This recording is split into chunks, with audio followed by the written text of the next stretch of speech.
Om Tare Tu Tare Tu Re Soha.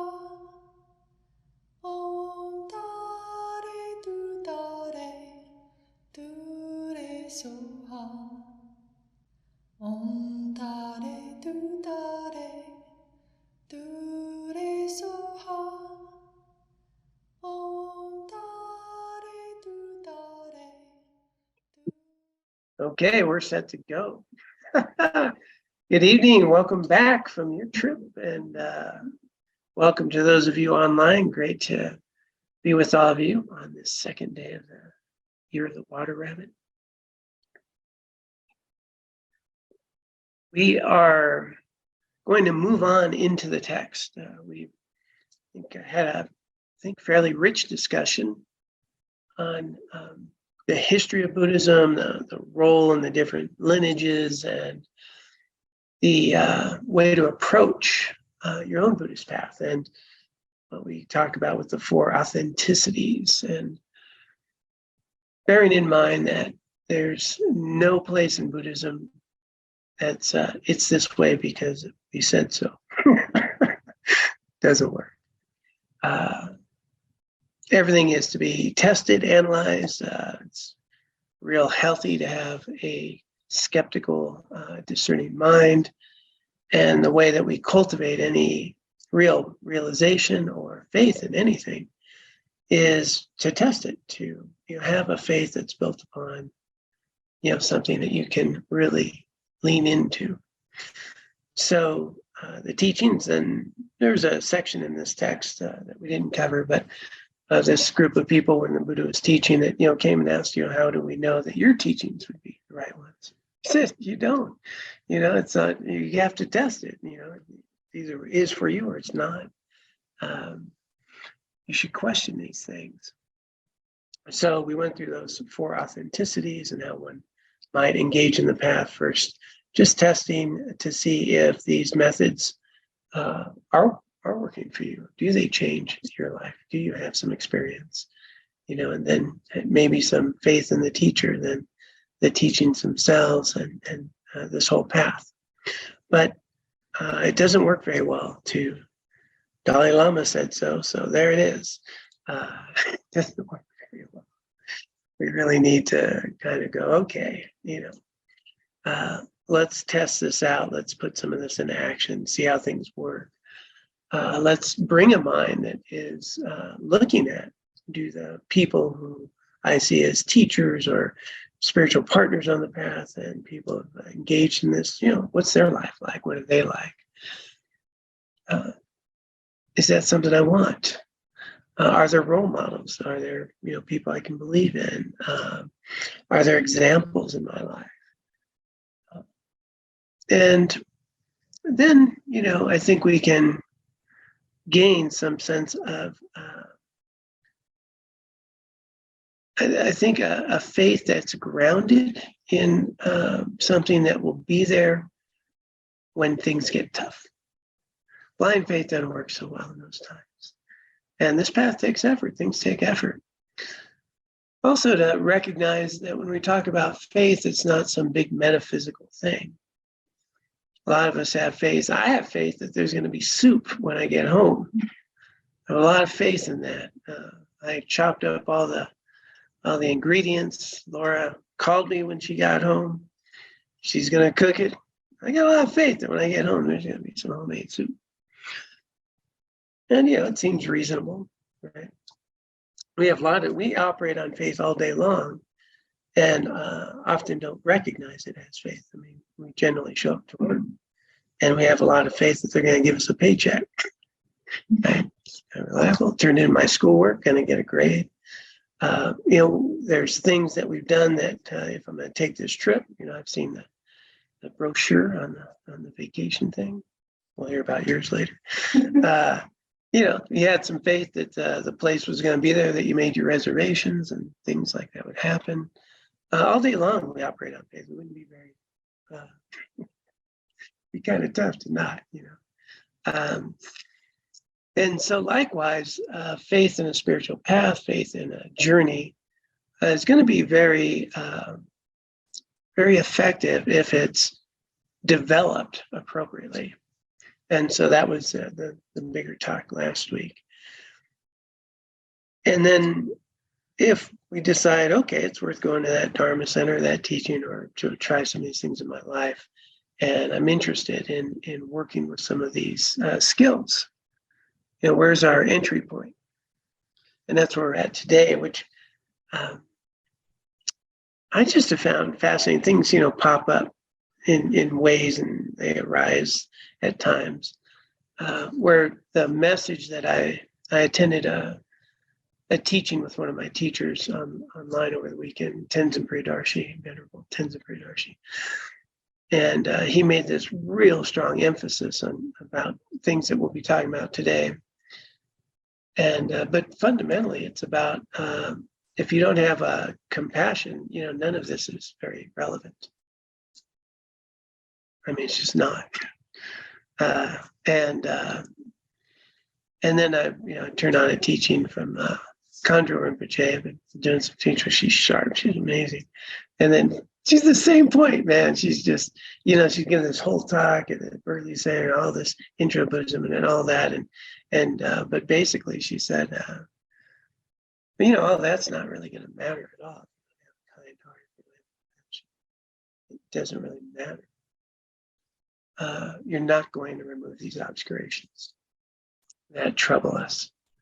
And so, I was looking at what's going beyond the sort of quality of teachings and so on. What's the next piece? And when you know, the text is the importance of kindness and compassion.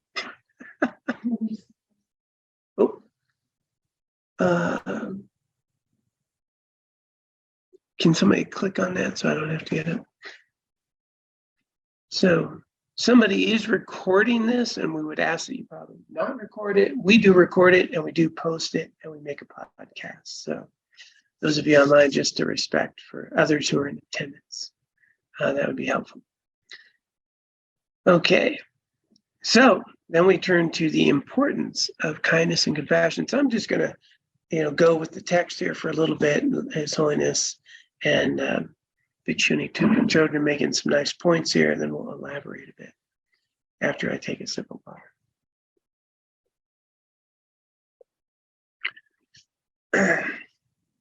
A peaceful mind. Simply taking care of our body and tending to its physical comfort, but neglecting the state of our mind and heart is not wise. Just as we nourish our body and care for its health each day, we should also invest effort and time into cultivating our mind and ensuring its spiritual health. Doing so will bring us great peace and happiness now as well as in the future.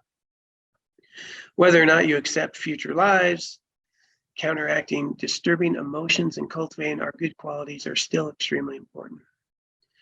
We are all subject to frustration, disappointment, and loss in life, as well as to aging, sickness, and death. Such conditions plague us simply because we are human. No external method to eliminate them exists. That anti-aging cream is not going to do it. Oh, man. The only way to face these trials gracefully and lessen the suffering that accompanies them is to prepare for them by transforming our mind. Then when such inevitable sufferings come, we will be able to handle them more easily with less anxiety and fear, and even with some joy at the special opportunities they provide for our spiritual development. Oh, yeah. Little side note, if you're not picking up on this, most of our greatest growth comes out of pain. That's just the way it is. Not much of our learning takes place when things are good. That's when we're planning our next vacation, right? But boy, when things are painful, challenging, wow, that's when we dig in and we do a little research into this thing called life and develop some skills. And it can even be done with some joy, like what an opportunity to grow. That's what we call joyous effort, and it actually does happen. I mean, we'll talk more on that. Medical researchers are taking more interest in studying emotions because they see there's a relationship between positive emotions and good health. Having a positive attitude sustains good health, as well as increases our ability to heal after injury and surgery. So, now we have a lot more scientific research here recognize that. Destructive emotions such as anger, fear, and anxiety can eat away not only at our emotional well-being, but also at our health. The link between these emotions and ulcers, high blood pressure, and so forth has long been known. Some scientific studies have found that destructive emotions weaken our immune system, while constructive emotions boost it. Yeah, there's some research that say contempt can actually just attack your whole immune system, your autoimmune system. Just living with someone in contempt can downregulate that. It's a pretty impactful way for years to come. Constructive emotions help people better weather the natural process of the body's aging and eventual demise. People with a positive attitude are able to face these events with inner balance and acceptance. This illustrates that although the body may be ill or painful, the mind can remain peaceful and people can still enjoy a sense of purpose in life. My mother, so this is His Holiness the 14th Dalai Lama talking now. My mother was a good example of this. She experienced many hardships, including fleeing her homeland and becoming a refugee, but she maintained a positive and kind attitude throughout. Due to this, she was appreciated and loved by others. There's a book called Spacious Minds, trauma researcher, was very curious about exploring the Tibetans and how they dealt with trauma. I mean, here's torture, being kicked out of your land, millions of people killed, horrific events, imprisoned, tortured, and generally their well-being is pretty good. And so she went and spent a lot of time with Tibetans with research. It's called Spacious Minds, and really quite fascinating. How they were not nearly as impacted as generally we would normally be culturally. And a lot of that, she attributes to what we call Lojong mind training, and that very different experience of recognizing, life suffering. And, these things happen. Like if you know that to begin with, you're much more resilient, and that there's opportunities to cultivate wisdom in even struggling times. So, yeah, very, very interesting. From the time we are born, constructive emotions affect our physical, social, and emotional development. Studies have shown that when infants receive compassionate care from their parents, it facilitates the proper development for their brains. We all know from our own experience that a child who is treated with kindness and compassion has more self-confidence, better relationships than others. Let's skip to this next paragraph. We'll get to the discussion here. From the beginning of the Buddhist path, right? The beginning of the Buddhist path to the end, each practice is aimed at developing virtuous qualities of mind. The qualities we attain through disciplining and cultivating our mind are vast and extensive, as illustrated by sincere practitioners and highly realized beings. For our spiritual practice to bear good results, kindness, tolerance, and compassion for other sentient beings are essential. That's highlighted, underlined, in bold, period. That's what both of these teachers over the weekend, essential. But there's nothing arbitrary there that they're stating. Practicing any spiritual path motivated by habitual self-absorption won't do, because that attitude is a principal cause for our unhappiness. Seeking wealth, social status, or fame is hardly a spiritual motivation, nor is arrogance, jealousy, or competition. And by the way, very devout Buddhist practitioners are very capable of seeking wealth, social status, fame, having jealousy and competition, even with the peers. How many retreats have you done? No, my meditation practice. Oh, come see my meditation room. Well, this was blessed by so-and-so. I can decorate my prison cell very nicely with tonkas and beautiful artifacts. And so this is not just this idea of secular and spiritual. It's the mind. I visited someone recently,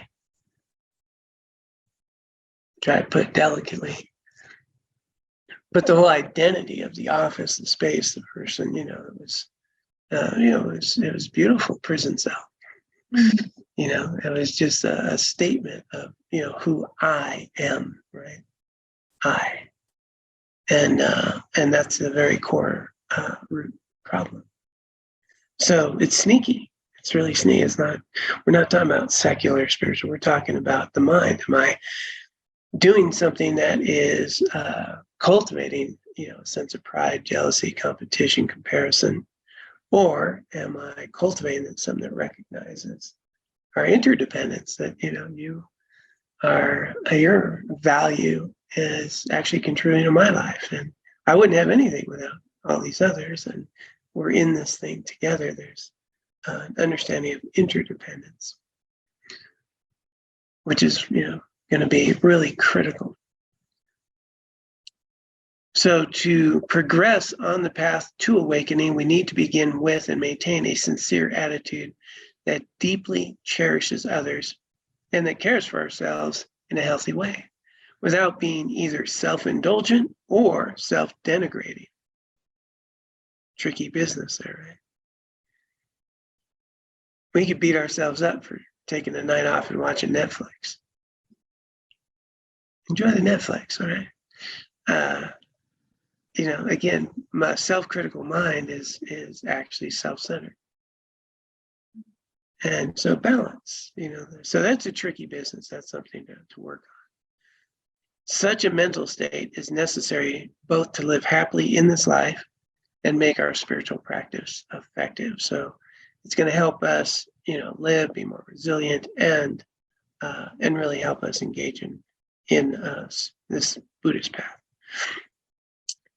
This is because our motivation is the chief factor determining the long-term results of our actions. In this chapter, we'll learn contemplations that lead us to a compassionate attitude and altruistic intentions, and then we'll discuss mind training, Lojong, that I mentioned earlier, a skillful method to help us maintain a compassionate outlook, even in the face of adversity. Okay. So, the teaching I was attending was Venerable Priyadarshi. He was going through these elements of how even a Buddhist practitioner can attain freedom from a lot of mental afflictions and have some peace and ease and still be very self-centered. And to some degree, some of us might call it disassociated, but it's not really disassociated. It's aware. It just doesn't care that much, right? So there's the equanimity that we talk about. Equanimity is critical. It's one of the four measurable attitudes. It's the basis in which we enter into cultivating compassion. Equanimity is, obviously, a mind of calm, composure. It's not getting too exaggerated one way or the other. It's stable, it's balanced. But the key point in there is equal. Equanimity, equal. There's an equal value. There's an equal value to the difficulties in life and the joys in life. That everything that I'm experiencing, comes just once. It's arising and depends upon a myriad of conditions. It all provides me an opportunity to improve myself, the world I live in, to learn something, to be of benefit, to understand myself, to cultivate qualities. Every moment does. and every person I come in contact with. So this idea of equanimity that gets cultivated, and so you're not going to get rocked off your boat, like, oh yeah, here's some news, and it's not very pleasant. Okay. So what do we do now? Rather than, oh, that shouldn't have happened. Oh my God, blah, blah, blah. Right. Okay. Wow. That sucks. Okay. Not what I was hoping for. How do I work with this? Right. How do I utilize this? In mind training, you're going to have some really good qualities to work with that. But just in general, you would say something really good, something wonderful and nice. I'm on a food thing, sorry. Chocolate cream pie, I got that at home too.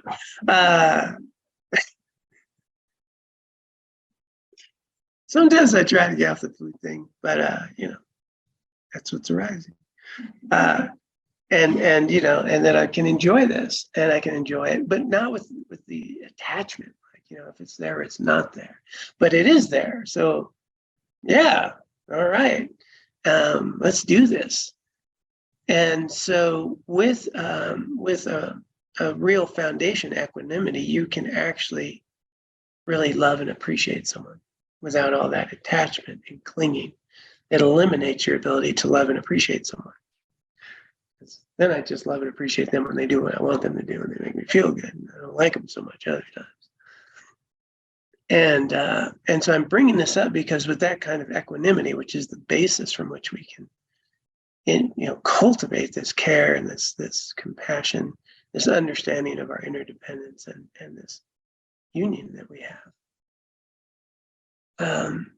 It's not indifference. It's not, I don't care if this or that happens. I care deeply that someone's suffering. I care deeply that this went sideways. I care deeply that there's a war in Ukraine, right? So it's not, I don't care. It just happens. Life's messy. So a lot of people in their process that he was, well, we can cultivate a numbness to that, right? And mistake it for equanimity. When in fact it's, I'm imprisoning my heart. I'm putting up walls. I'm, building barriers. It's the armor around the heart. And so, so he was making this point that, spiritual practitioners can get to states with fewer afflictions and so forth and all that, but they're not eliminating these deeper obscurations. And the way to begin that path is really to understand interdependence. As long as it's, me and you, I might say something is completely insane or, let's say, hypocritical as, I hate judgmental people. Come on, we might have said that, right? Those people are so judgmental.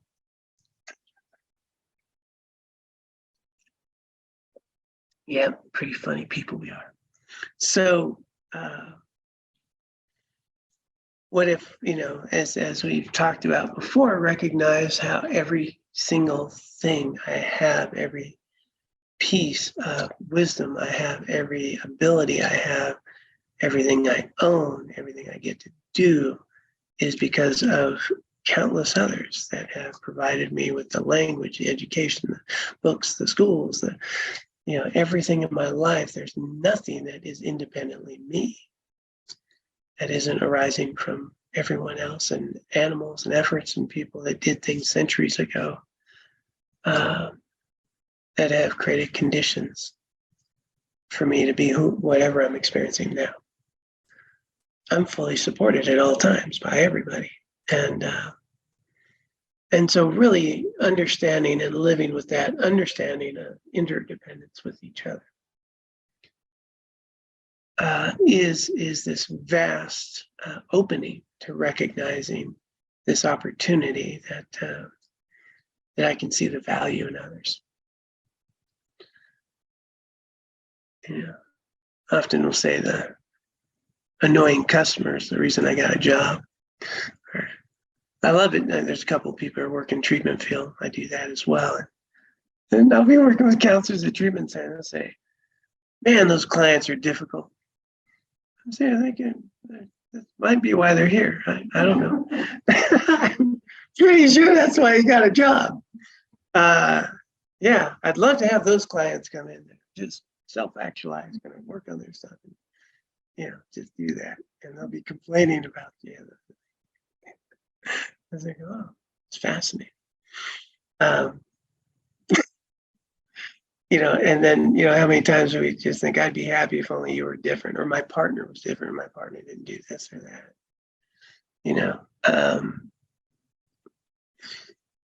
and what am I paying attention to? Those things, those one aspects, or the other qualities of the person, or if I shift how I'm experiencing them as just a dear friend like me trying to find their way.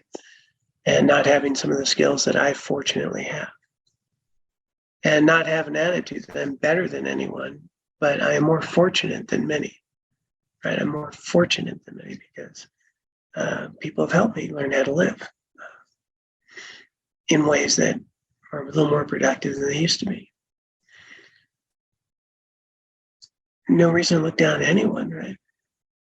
And then what are they showing us about our minds? So he was suggesting, he's making a point that the Buddha, when he talked to monks, there's a couple things he said. One was he didn't just say, go out and teach. He said, go out and serve. There's a lot of people who want to be teachers.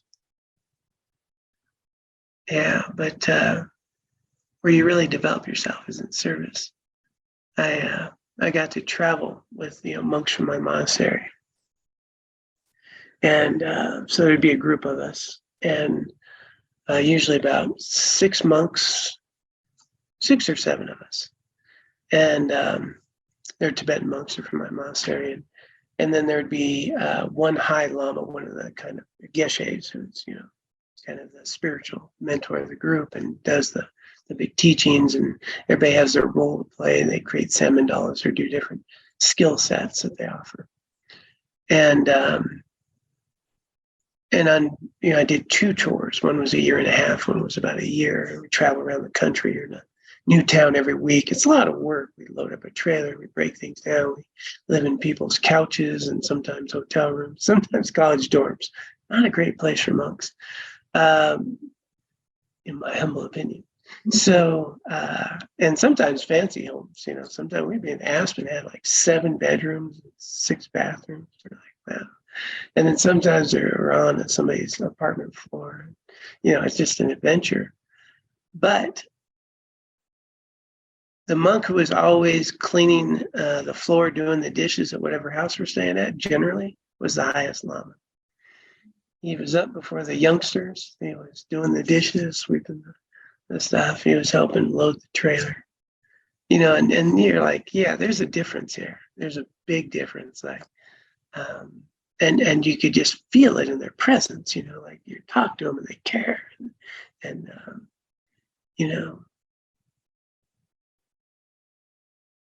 sorry, just getting a little mushy here. Yeah, but to be in the presence of people like that, it's deeply touching. And so that's what we're talking about is these practices are to transform the causes of suffering. And they're in the basic foundational principle of Buddhism, the basic core root is a real self-centered sense of I that is separate from, independent of. And I'm the most important person in the room, And a lot of us can say, well, I don't think that way. Until, certain things come to be. So this is a journey to do this. But he suggested as an entry point, the Khandra Rinpoche repeated a story. I've messed up this story many times, but she told it pretty well, so I might get better at it. And this is the difference between a Dharma practitioner and um,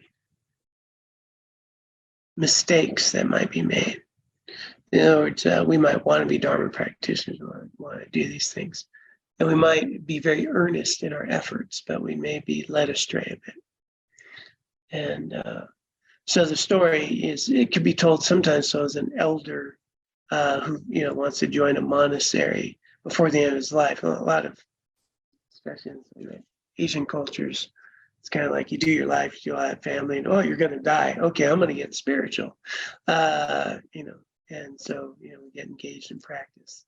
See a lot of older people, doing lots of devotional practice and so forth.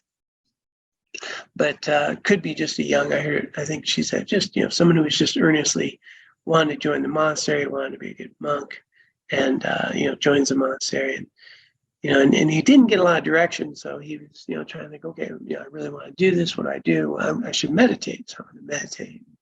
So he sits and he's doing meditation every day. Every day, a teacher comes by and goes, what are you doing? I said, well, I'm meditating. He goes, that's really good. That's wonderful that you're meditating.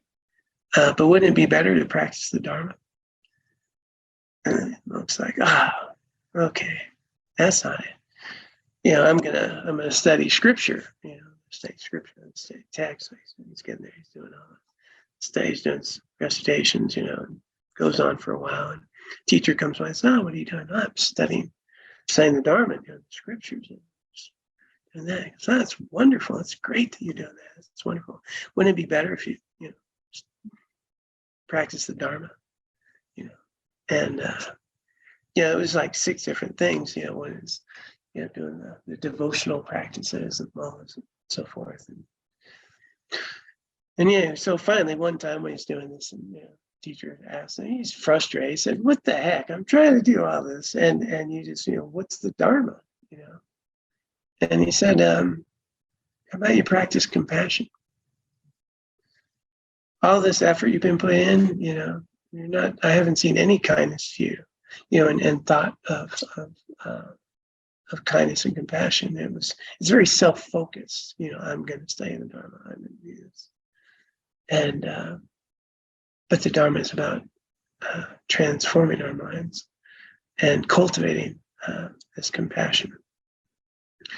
And so how do we engage in this? And the starting point here is with loving kindness and compassion that we enter that. And the suggestion, as I mentioned before, is to start to recognize the value in others, to start to recognize how much our lives are dependent on others, how much value people bring to the world, and animals and so forth.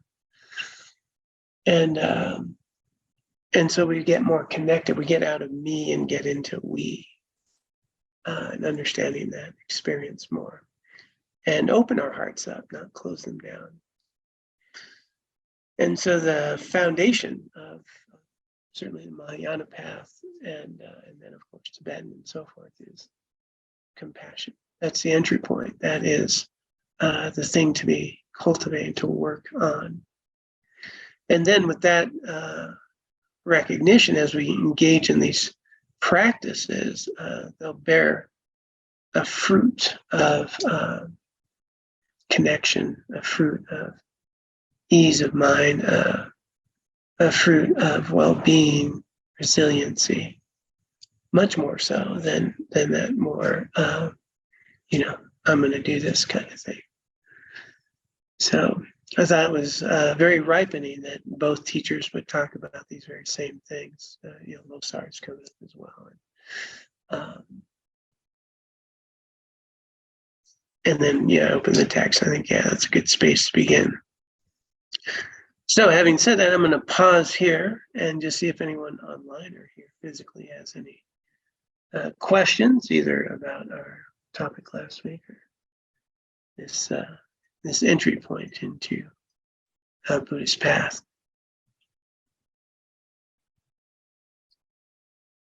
Well, this isn't, maybe it's a little off topic. Someone tried that last week. Didn't go well. Well, we'll see what happens. Definitely So, I really liked the entry, the invitation at the beginning. And it was one of the weeks that you were gone, but, there are people who are Buddhists who are, their goal is to get, is like, what happens when someone gets to nirvana and they choose to stay, or that entity chooses to stay there, then they're not really interested in helping out sentient beings. Is that correct? Not as clear cut as that. But so just for all of you online, in some previous discussions, we talked about these different motivations or paths. Theravada path would be that of an arhat, who is how we're liberated from these bonds of self-centeredness. We attain nirvana, and we can abide there. And so, in one sense, you said, well, they don't really care about others, but you couldn't even get there unless you cared about others. So, these qualities of even getting to that point, you're going to care. But just the karma, the disposition of the various teachings that allow for that liberation, that path's going to be suitable. And, the Theravadins that I know, pretty kind people. There's some pretty stern ones. But I remember once I was with this pretty well-known nun. I said something like, I'm really excited about this. She goes, excited, huh? Like that was not good, I was like, I can be excited, right? But anyway, but then even an arhat may at some point then engage in the Mahayana as well. So it's not as much that they're choosing to remain there as much as it's the only thing they know. Whereas there might be some ripenings to remove the very faint obscurations. So to give it context would be that from a Mahayana point of view, that the path of an arhat, the path of liberation in the sense of attaining nirvana,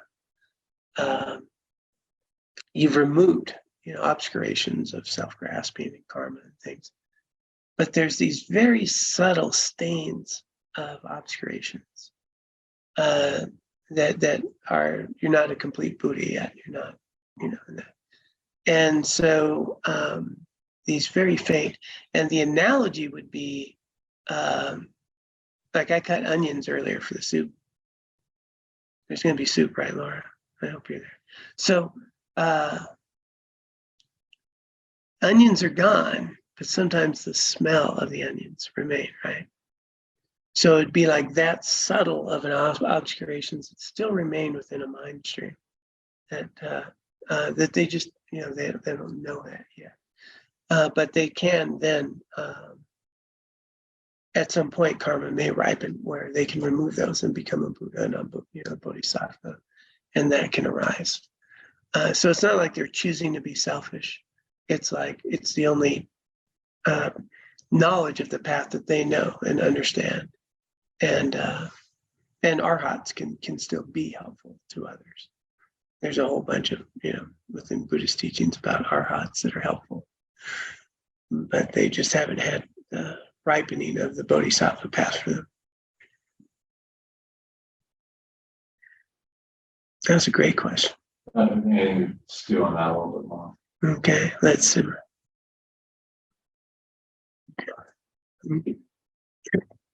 Carla, what do you got? I have heard of a teaching called, I think it's called the Four Reliance.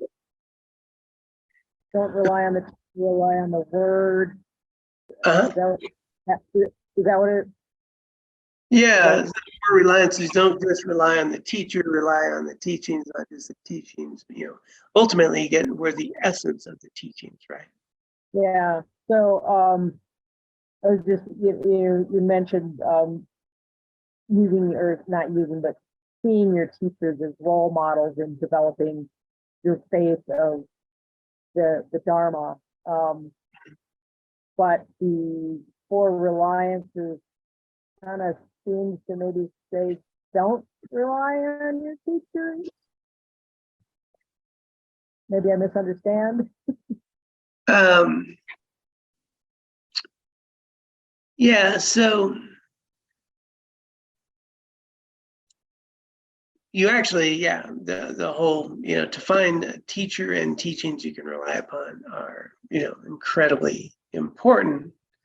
But what this sage advice is saying that, even your teachers may be unreliable at times. And sometimes the teachings might be taught in a way that doesn't work, and not just not the words, but really the essence. And one way to get to understand that is, so we talked the opposite way last week. Were you here last week when we went on the four authenticities? No, unfortunately. Well, was I here last week? I don't remember. So we're talking about the,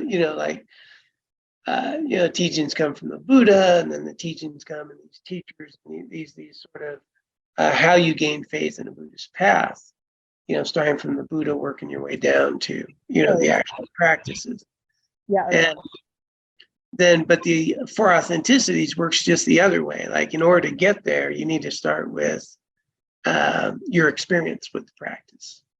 And then if that's working, then, maybe these teachings work. And if these teachings are delivered well, then this teacher, might be someone who has delivered it, somebody I can rely on. So you work your reliance upwards from the bottom of your direct experience. Now, in that path, you may come across some teachers and teachings that maybe got you somewhere, but maybe they're not so helpful now, right? And then sometimes a very corrupt teacher could actually be giving you some wisdom that, the actual essence of the teaching is pretty good. And so in this journey, the highest refuge, in that sense, is always going to be the Dharma. So of the three jewels, the Dharma, is, and Dharma is not limited to the words or teachings of Buddha, but the realizations. Dharma basically means truth. And so sometimes we might find that we can even be in a teaching with a teacher that maybe is not someone we would choose to be with or something, but we might find the essence, and somewhere in there might be a very good quality to be developed. But essentially, in order for us to progress, working our way up from first our experience, our testing, the teachings themselves, and a teacher that's reliable, and that's going to be just so valuable. This is a pretty big, vast world, the Dharma. Lineages and sutras and mixtures, and and so finding someone that has some of these qualities. We have the 10 qualities that we list. If you can find someone with 5 of them this day and age, you're in a really good shape. And because they're going to be able to keep us, on track. But then at some point, they may fall, right? So there's examples. I actually have one teacher of mine, will not name him, but he is primarily the reason I took refuge.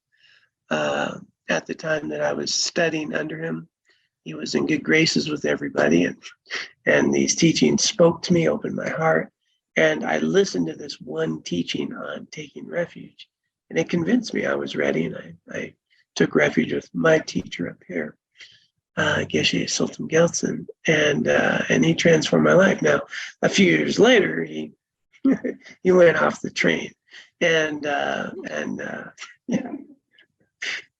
not very reliable, and so. But did his teachings were they still valuable? Yeah. As a matter of fact, I still have some of those texts from before he went off the train. And then the essence of those are very valuable. So we want to maintain that. I don't want to throw out what's the baby with the bathwater. Does anyone know the history of that? It's pretty grim. Horrible. Yeah, it is. Yeah. Oh, really? Well,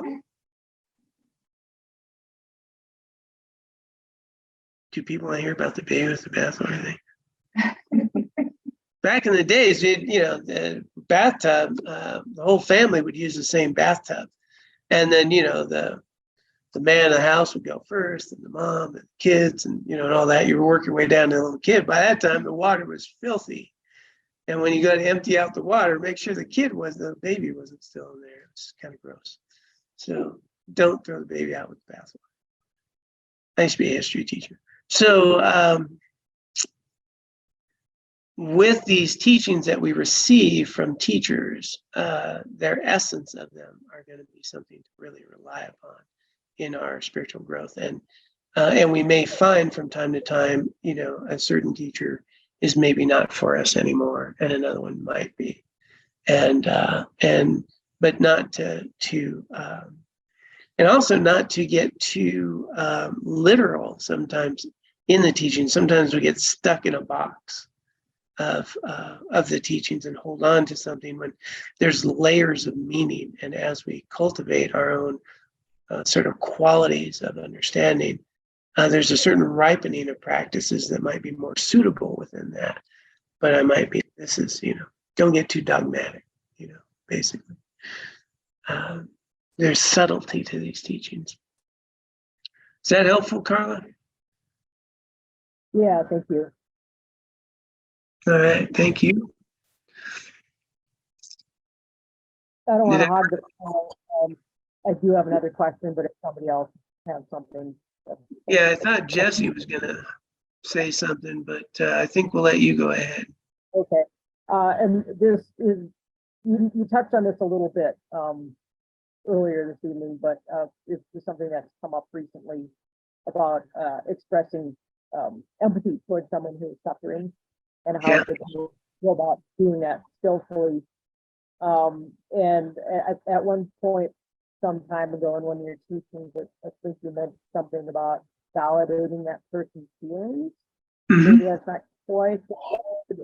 Along with that, I was listening to a healthcare provider's seminar on expressing and learning empathy towards your patients. And one suggestion she had was to not start a dialogue with "at least."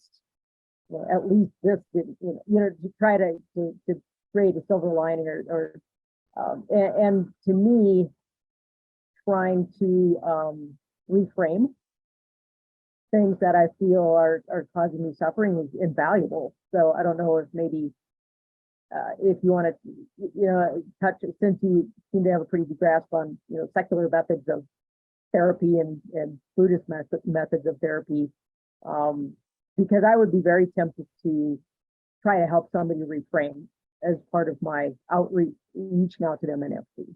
And it appeared to me that she was suggesting to not do that. And maybe it's just the way you do that. It was a little hard to understand. So she's suggesting that you did not do what? Start your dialogue with the phrase "at least." So, in other words, at least. At least? Yeah, she's seemed to be suggesting, and there is a little a kind of a cartoon to go along with it, that you don't try to point out the silver lining to the person's, to the person's suffering. And for me, okay, I think I get it. So when somebody's sharing some challenges, you don't just turn sunny side up. Well, at least there's this, right? Right. Something positive. Right. Yeah, that's usually not very helpful. Okay, because I just put me personally, and maybe it's again trying to approach people in their space where they are. I find it very helpful, and when people have done this for me, pointed out some of the positive aspects, it's been very helpful. You're in a different place than people who are struggling in that way generally. if you're able to take that constructive, pinpoint. And generally, people, especially, you've been doing Buddhism for a while, like, my phrase is, if I'm suffering, it's my fault. Okay, like I'm there. Okay, I have no problem with that. But most humans are not there. These are real problems. These are real issues. They're huge. My pain is real. And that's why we validate that. Yeah, I can see that you're suffering. And have that opportunity. I'm laughing here because we have two therapists. So with we need to meet people where they're at. Okay, we need to meet people where they're at. So yeah, turning something on the sunny side is discounting their feeling and their experience, and so they're not able to express themselves. So good point working with them is understand their pain is real to them, validate that they're having that, and then through that dialogue, having an opportunity to create some space where maybe the conversation could turn to be, well, what would be a healthy thing to do now? And let that come from their side. And that might be helpful. But other people, you can meet where they're at. I have friends that, besides being a Buddhist, been in recovery a long time. We're all about pulling each other's covers. Whoa, John, poke at you, and I appreciate it. So you just want to gauge where people are at. Does that make sense? Yeah, it does. I think knowing so thoroughly, your experiences so thoroughly, some of the things that we know as practitioners, sometimes it's kind of hard to, in some ways, I feel like I'm enabling people's misunderstandings and misperceptions if I do that. Very much so, because we know that, samsara is suffering. Yeah, so what? Okay, got that. Why are you complaining about it? You're right. Not a helpful attitude, though, with people who are not of that mindset. I remember doing a Western Buddhist monastic conference, and it was on, crisis, climate change, right? And like we're sitting around with a bunch of monks and nuns. Yeah, of course the world's gonna end. Like that wasn't like the discussion. The discussion was, what should our role in that be? As far as how do we help people or talk to them? But it's a very different mindset, and I think that's a lot of what was touched on in the spacious minds. Just a different mindset.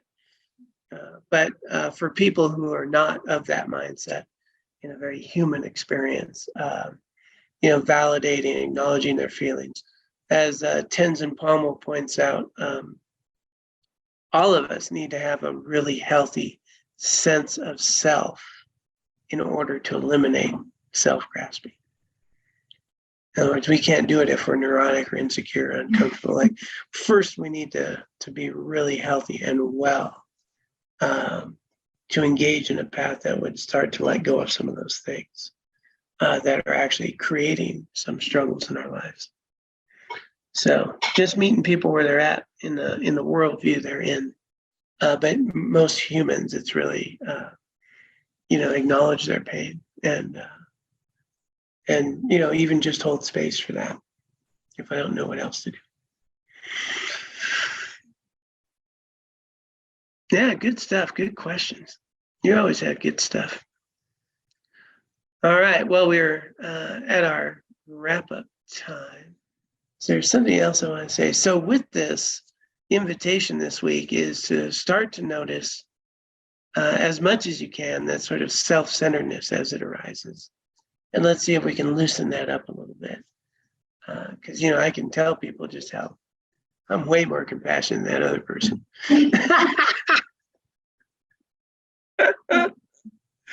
And are we building an egoic sense of spiritual pride, or are we doing things that actually lessen that self-grasping while developing a healthy sense of self? So the balance there, being gentle with ourselves. Looks like Rita unmuted. Were you going to say something? No. Okay. All right. Thanks for letting us know.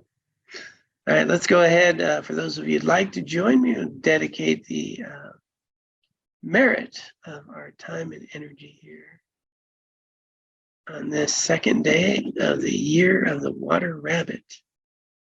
I don't think I'm gonna get tired of saying that. Water rabbit. This geshe was talking about Losar. I was watching this whole teaching. And he goes, it's not a rabbit made of water, okay?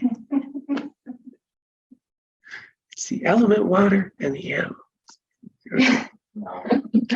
Yeah, that was great. All right, let's just take a moment to recognize our own interdependence and this incredible opportunity that we have in supporting each other, in cultivating skillful methods to engage in our lives, and honoring and acknowledging that the lives that we all have been supported by countless others. And people who have said prayers or did practices hundreds of years ago, thousands of years ago even, that all contributed to us having the ability to be here with each other and for each other. And likewise, any good qualities that we cultivate, any wisdom that we have, that we will be contributing to the lives of countless others as we engage in our own lives.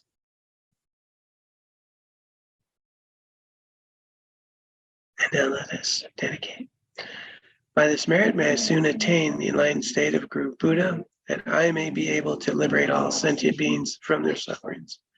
May the precious Bodhi mind, not yet born, arise and grow. May that born have no decline, but increase forevermore. Om Tare Tu Tare Tu Re Soha. Om Tare Tu Tare Tu Re Soha.